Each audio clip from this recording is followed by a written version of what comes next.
Hey, I don't know what I don't know.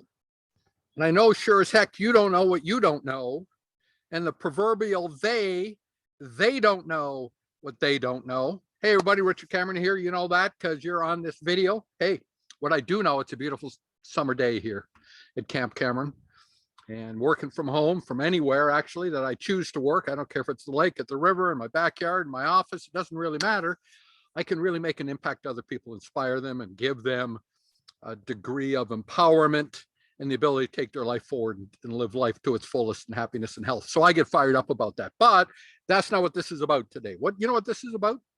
It's about this tribal sort of thing that goes on. People wandering around saying they've got all the answers and things, where we know that, no, by the way, we know that unless there's a degree of authentic probing curiosity in our minds, we're not really can't get to the bottom of things oftentimes.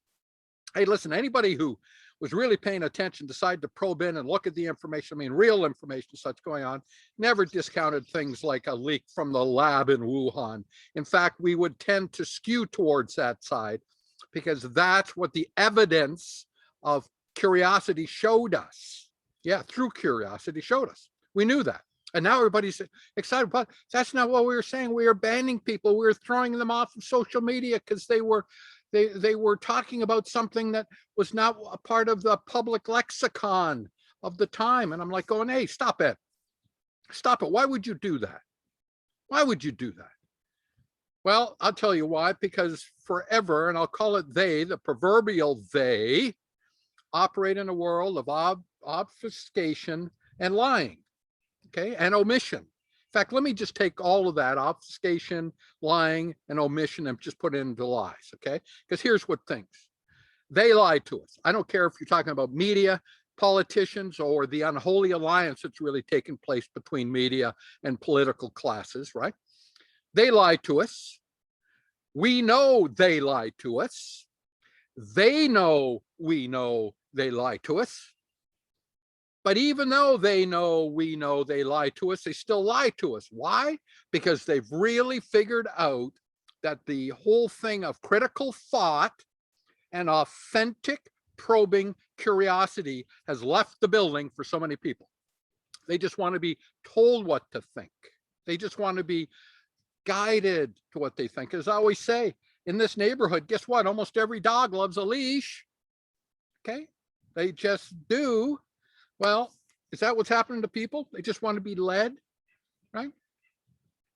Well, leading's okay if you look at it with an eye to the future and you consider what the sources are and where things are coming from. I mean, if you've even bought in for any reasonable amount of time to the infallible Fauci, or I'll just call it Fauci the fool, for his entire career, almost his entire career, he has had his thumb on people. I call it that little Napoleonic complex guy. I am the God. I am the master of all that is knowledge, all that is science. If you attack me, you attack science. That's something he just said this week. If you attack me, you attack science. What a bunch of garbage. What a bunch of horse, waddle. It just is. If you follow this whole thing of what's going on, let me just give you an example. I bet you haven't heard this yet. I bet you haven't heard the studies, definitive, real studies that have come out of the Cleveland Clinic that show, quote, there's no reason why anybody who's been exposed, in other words, who has had COVID, should even be getting, really, for all intents and purposes, the vaccine. You heard that? I bet not. Have you heard about the drug? And I'm not even going to talk about the drug. If I use its name, just look up the drug used for river blindness and what it has done. It's won the Nobel Prize. It's been in use for over 40 years. We have great empirical studies and data about this particular drug and what it does and its risk profile. Okay, but what it has done from the standpoint of both prophylactics, and for those guys back in Fergus, Ontario, that means prevention, prophylaxis, and also of treatment and in early stages of COVID. What it does and its outcomes is just remarkable.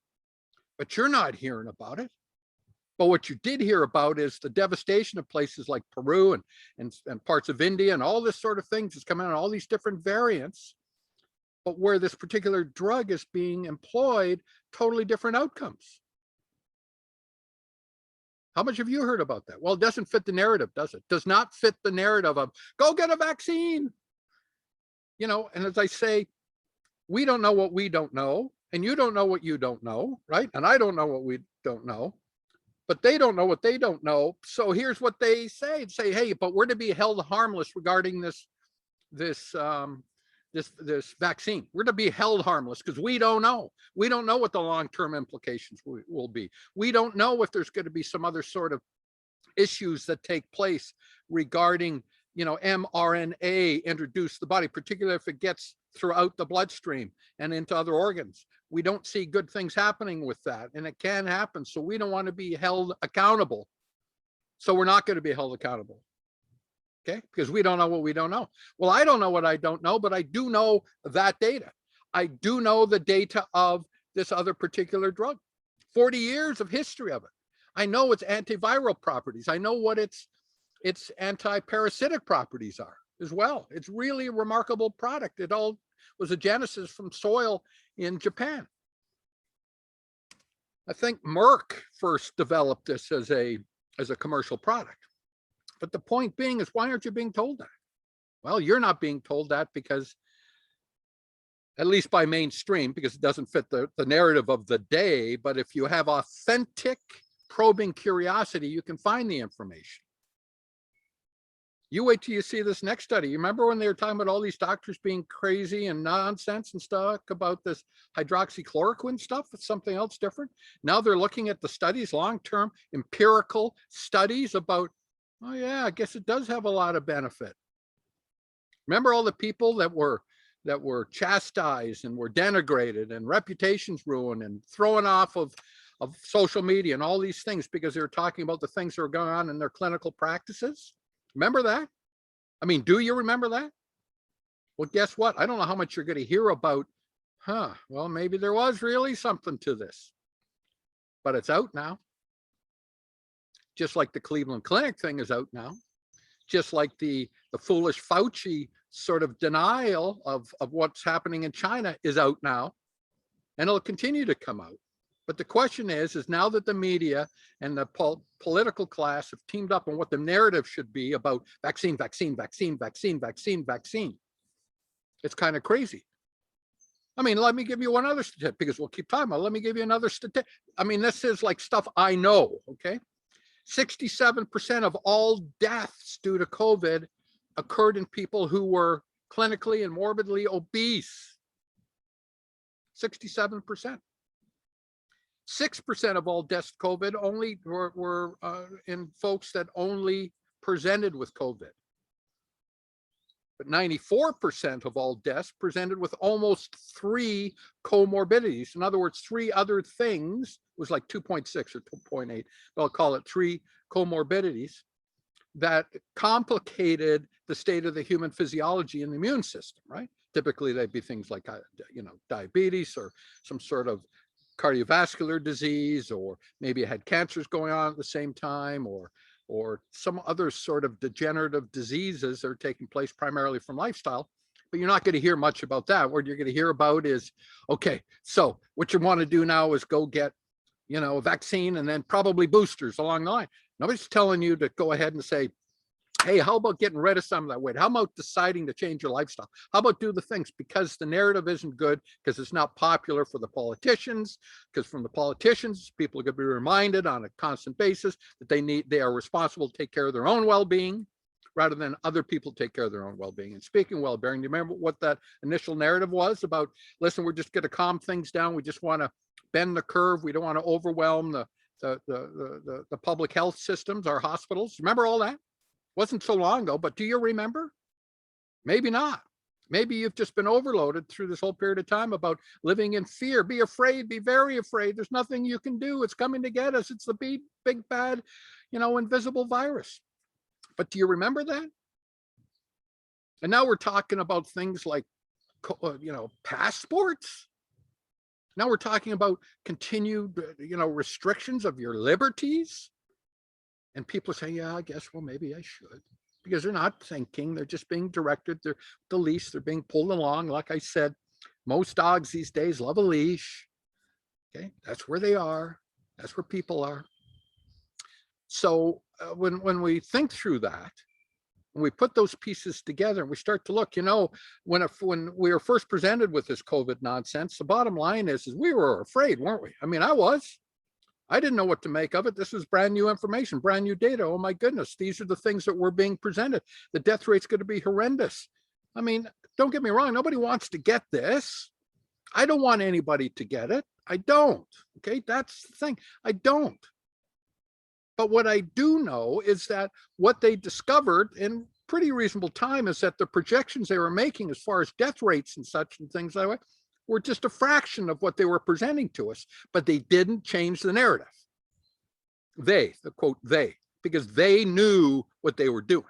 They knew that as they saw the population, the way that they rolled over, they took the leash, they got dragged along, that they could control and drive entire populations through fear, what I call the nocebo effect, which I'll talk about another day.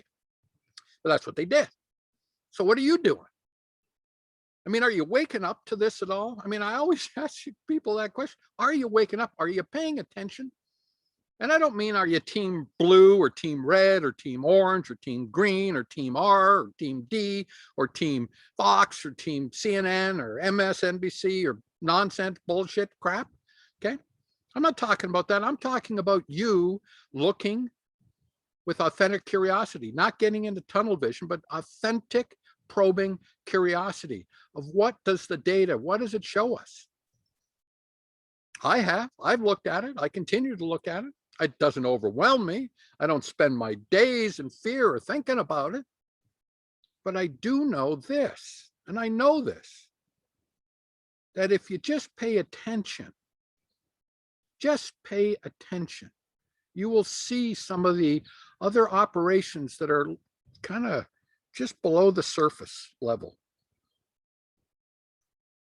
And then if you start to ask yourself those questions like why, what's going on, you may come up with more questions, but that's okay, because if you're questioning, then you're learning.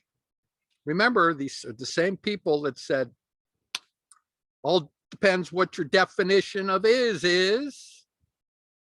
Yes, there are weapons of mass destruction on trailers being hidden amongst bunkers and caves all through the Middle East. We must go waste treasure and manpower and men's lives to change this. Or don't you even think about traveling anywhere outside of your home as I get in my plane or get in my vehicles escorted by my guards and go to my cottages and other places. Perhaps you understand that. I've been around long enough to see these patterns over and over again, all the way back to the Vietnam War. The domino effect. The world will fall apart unless we waste great treasure and manpower on the rice paddies of Vietnam. I've seen it, and I see it again, and I see it now. And I see this great war and this culture and these wars that show up because people want to just join a team rather than to look in their mind and get together. I don't necessarily mean with like-minded individuals. I mean, people at least that are probing and thinking, might have alternate views. That's great. But at least there's dialogue and there's thought and there's a way to get things across to people, because I don't know what I don't know, and you don't know what you don't know, and they don't know what they don't know, but they'll pretend they do. Okay, that's it from my backyard at Camp Cameron. Kind of a fuzzy looking picture here a little bit today, but that's okay. Let's see how this all goes. Okay, everybody, take care. I appreciate you. Bye-bye.